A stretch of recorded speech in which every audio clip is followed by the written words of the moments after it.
साथियों, इस समय की बहुत बड़ी ब्रेकिंग न्यूज आ रही है। जी हां, आपको बता दें, मध्य प्रदेश से बहुत बड़ी खबर आ रही है, जहां मोहन सरकार ने एक कैबिनेट बैठक की है और उसमें अस्थायी कर्मचारियों को लेकर बहुत बड़ा फैसला कर दिया है। जी हां साथियों, आपको बता दें, अस्थायी पदों के 7 कैटेगरी को मोहन सरकार ने खत्म कर दिया है।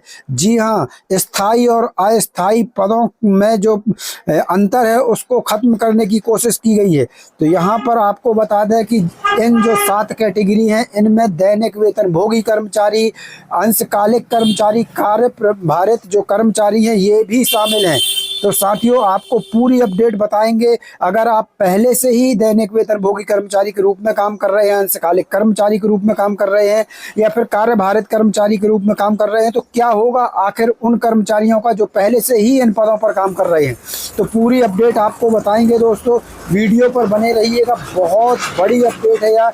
यहाँ पर आपको बता दें, आउटसोर्स कर्मचारी किसके कर्मचारी कहलाएंगे, क्या सरकार के कहलाएंगे या फिर किसके कहलाएंगे, और आखिर आउटसोर्स कर्मचारियों का अगर पद समाप्त नहीं किया गया तो इनको क्या सरकार प्रॉफिट देने वाली है। चलिए पूरी अपडेट आपको बताते हैं। वीडियो बहुत ही महत्वपूर्ण है, वीडियो को जल्दी से कर दीजिए शेयर, जितना ज़्यादा हो सके शेयर कीजिए, ताकि हर कर्मचारी तक ये वीडियो पहुँच सके। चैनल को नहीं किया सब्सक्राइब तो सब्सक्राइब कर लीजिए, और अगर पेज को फॉलो नहीं किया अभी तक तो पेज को फॉलो करिए, क्योंकि सबसे पहली खबरें सिर्फ यहीं पर पार्थ गुरु ज्ञान चैनल एंड पेज पर। तो चलिए सीधे चलते हैं खबर की तरफ।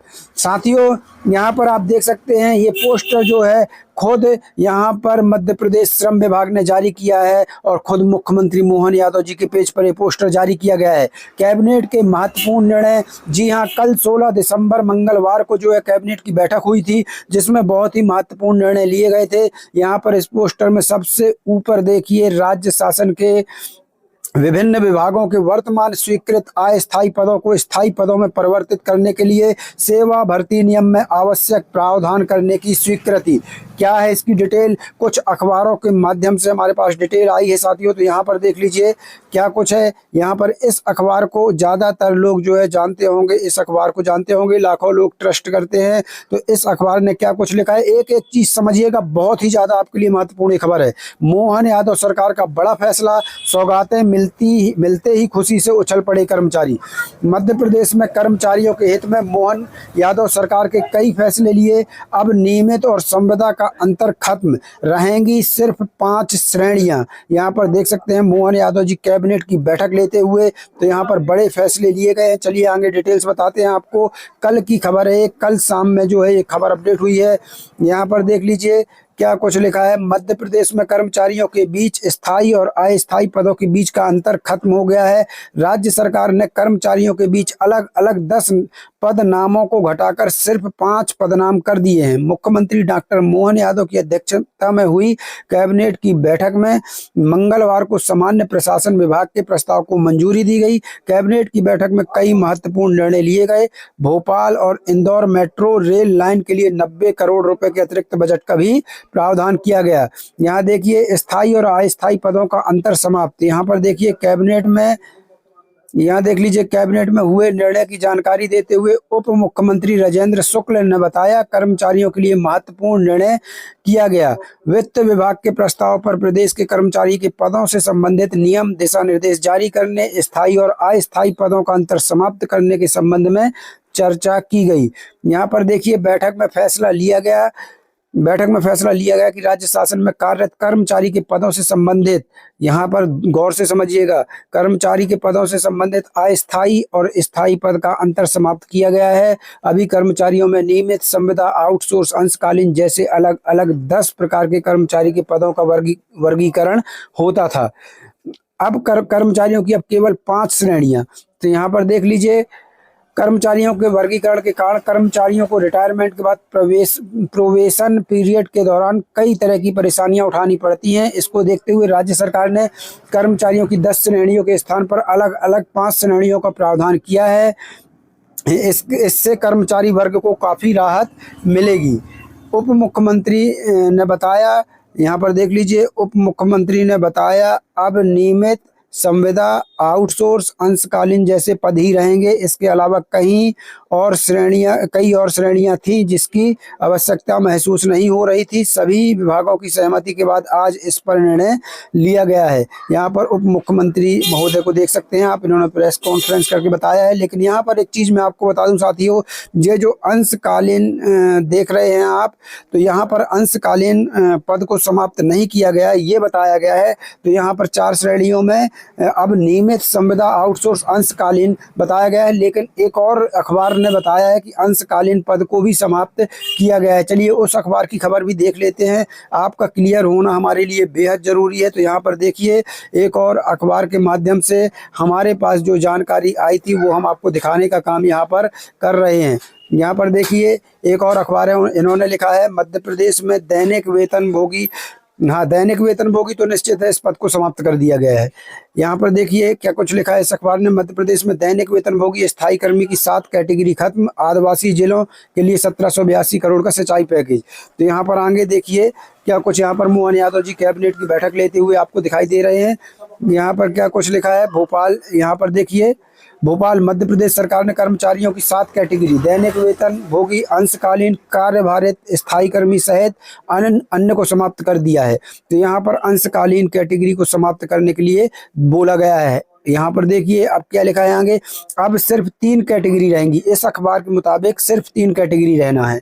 इनमें नियमित, संविदा और आउटसोर्स कर्मचारी शामिल हैं। मंगलवार को मंत्रालय में आयोजित कैबिनेट बैठक में लिए गए फैसले, कैबिनेट ने यह भी निर्णय लिया है, यहाँ पर देख लीजिए, कैबिनेट ने यह भी निर्णय लिया है कि वर्तमान में कार्यरत कार्यभारित कर्मचारी की सेवा काल में मृत्यु होने पर उसके आश्रित को नियमित पद पर अनुकंपा नियुक्ति दी जाएगी। तो ये बहुत अच्छा फैसला जो है कैबिनेट का हुआ है कि अनुकंपा नियुक्ति दी जाएगी।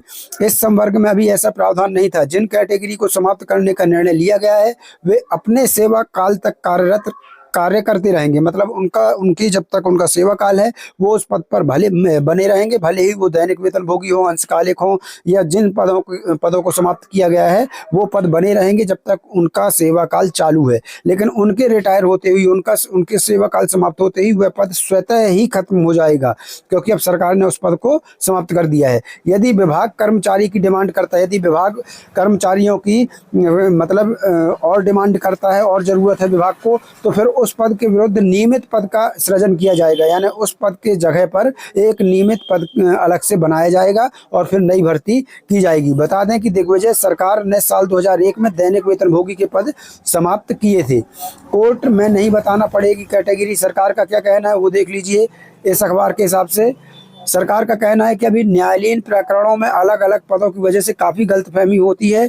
नई व्यवस्था लागू होने और संबंधित पद समाप्त होने के बाद कोर्ट को यह बताना नहीं पड़ेगा कि कर्मचारी किस कैटेगरी का है। इससे बार बार सुनवाई से सरकार बच सकेगी। उधर स्थायी और अस्थायी का अंतर खत्म करने के बाद विभागों को हर साल अस्थायी पदों के लिए कैबिनेट से मंजूरी लेने की भी जरूरत नहीं पड़ेगी। नियमित और संविदा पर रहेगा फोकस। यहाँ पर आउटसोर्स कर्मचारी जरा थोड़ा सा ध्यान दे लीजिएगा। सरकार ने साफ कर दिया है कि नई व्यवस्था लागू होने के बाद नियमित और संविदा कर्मचारियों पर ही फोकस रहेगा। दरअसल आउटसोर्स कर्मचारी सरकार के कर्मचारी ही नहीं हैं, इन कर्मचारियों की सेवाएं सरकार कंपनियों के माध्यम से लेती है। तो यहाँ पर सरकार का कहना है कि आउटसोर्स कर्मचारी जो है, यहाँ पर इस अखबार के मुताबिक सरकार जो का मानना है कि आउटसोर्स कर्मचारी जो है वो कंपनियों के कर्मचारी हैं, एजेंसियों के हैं, क्योंकि एजेंसियां, कंपनियां ही कर्मचारी सरकार को या विभाग को प्रोवाइड करवा रही हैं। यहाँ पर एक दूसरे अखबार ने भी, यहाँ पर देख लीजिए, यहाँ पर दूसरे अखबार ने भी यही चीज़ इन्होंने लिखी है कि मध्य प्रदेश में खत्म होगा अस्थायी कर्मी कल्चर, कैबिनेट का बड़ा फैसला। यहाँ पर इस अखबार ने लिखा है, यहाँ पर देख लीजिए वही चीज़ बताया है कि यहाँ पर भी जो इस अखबार ने, आपको मैं मुख्य चीज़ें यहाँ पर बता दूँ। तो यहाँ पर देखिए इस अखबार ने भी लिखा है, कैबिनेट के फैसले के तहत जिन कर्मचारी श्रेणियों को समाप्त किया गया है उनमें दैनिक वेतनभोगी, अंशकालीन, कार्यभारित, स्थायी कर्मी सहित कुल 7 कैटेगरी को समाप्त किया गया है। इसमें भी अंशकालीन को समाप्त करने के लिए बताया गया है। अब यहाँ देख लीजिए सरकार ने स्पष्ट किया है कि अब स्थायी और अस्थायी का भेद समाप्त कर दिया गया है, क्योंकि दोनों की सेवा शर्तें, वेतन और पेंशन लगभग समान थी। हालांकि यहाँ पर देखिए ये चीज महत्वपूर्ण है, हालांकि वर्तमान में कार्यरत कर्मचारी अपने सेवा काल तक पद में बने रहेंगे। मतलब जो कर्मचारी जिस पद पर भी अभी काम कर रहा है वो अपने सेवा काल तक उस पद पर करता रहेगा, चाहे वो अंशकालिक हो, दैनिक वेतनभोगी हो, वो करता रहेगा। लेकिन जैसे ही वो काम छोड़ेगा या उसकी सेवा पूरी हो जाएगी, उसके बाद वो पद स्वतः ही खत्म हो जाएगा। उनके रिटायर होते ही संबंधित पद स्वतः समाप्त हो जाएगा। यदि भविष्य में विभाग को आवश्यकता होगी तो उस पद के स्थान पर नियमित पद का सृजन कर भर्ती की जाएगी। मतलब अगर विभाग को जरूरत हुई तो उस पद पर जो है अलग से एक सरकारी पद बनाकर भर्ती की जाएगी। यह भी तय किया गया है कि कार्यभारित कर्मचारी की सेवा काल में मृत्यु होने पर उनके आश्रित को नियमित पद पर अनुकंपा नियुक्ति दी जाएगी। अब तक इस संवर्ग में ऐसा कोई प्रावधान नहीं था, जिससे कर्मचारियों में असंतोष जो है वो बना रहता था। कोर्ट मामलों में भी राहत मिलेगी। सरकार का कहना है कि अभी न्यायालयों में कर्मचारियों की अलग अलग कैटेगरी के कारण मामलों में भ्रम की स्थिति बनती थी। नई व्यवस्था लागू होने के बाद अब कोर्ट में यह बताने की जरूरत नहीं पड़ेगी कि कर्मचारी किस श्रेणी का है। साथियों, इससे बार बार की सुनवाई कम होगी, सरकारी समय और संसाधनों की बचत होगी, कानूनी प्रक्रियाएं सरल होंगी। साथ ही विभागों को हर साल अस्थायी पदों के लिए कैबिनेट से मंजूरी लेने की जरूरत भी नहीं पड़ेगी। नियमित और संविदा पर सरकार का फोकस रहेगा। यहाँ पर देख लीजिए, एक बार इस अखबार ने फिर कहा है कि सरकार ने साफ कर दिया है कि भविष्य में प्रशासनिक व्यवस्था का केंद्र नियमित और संविदा कर्मचारी ही होंगे। वहीं आउटसोर्स कर्मचारी सरकारी कर्मचारी नहीं माने जाएंगे, क्योंकि उनकी सेवाएं निजी एजेंसियों के माध्यम से ली जाती हैं। तो आउटसोर्स कर्मचारियों की सेवाएं जो है निजी एजेंसियों के माध्यम से ली जाती हैं, कंपनियों के माध्यम से ली जाती हैं, इसलिए इनको सरकारी कर्मचारी नहीं माना जाएगा। ये इस अखबार का कहना है। साथियों, तो ये जो अपडेट थी, आज तक की अपडेट हमने आपको बताई। अगर इसमें और भी कोई नई अपडेट आती है आपको सबसे पहले अगर कहीं मिलेगी तो इसी पार्थ गुरु ज्ञान चैनल में मिलेगी। चैनल को सब्सक्राइब करके रखिएगा और इस पेज को फॉलो करके रखिएगा। मिलते हैं नई अपडेट के साथ, तब तक के लिए धन्यवाद। जय भारत, जय हिंद।